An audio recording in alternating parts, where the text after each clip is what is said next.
All right, here we are on the Virginia side of the Potomac, and I'm standing at the base of Bluff. That's Harrison Island behind me.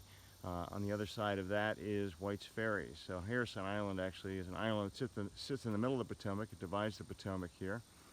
And on the night of October 20th, 1861, just 3 months into the Civil War, 3 months after the Battle of Bull Run, the Union wanted to see whether the Confederates had a stronghold in Leesburg. And we're very close to Leesburg here on the Virginia side.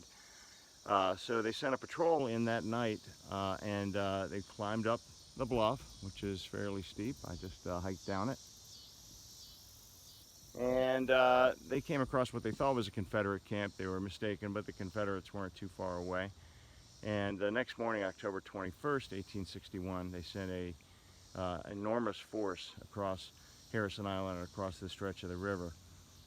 Deployed about 1,700 men total through the course of the day.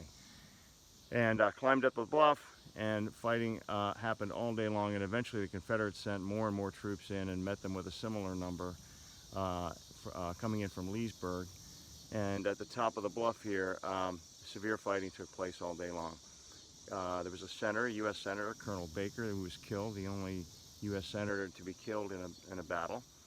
And at the end of it, it was about a little over 200 Union soldiers killed, a little over 200 wounded, and over 500 captured.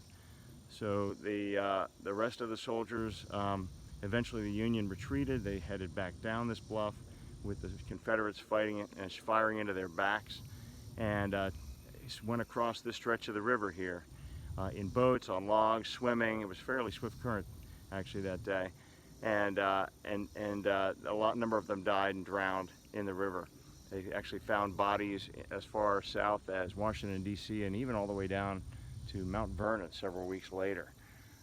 So it was a defeat for the Union soldiers. Pretty significant battle in the Civil War. Battle of Ball's Bluff, October 21st, 1861.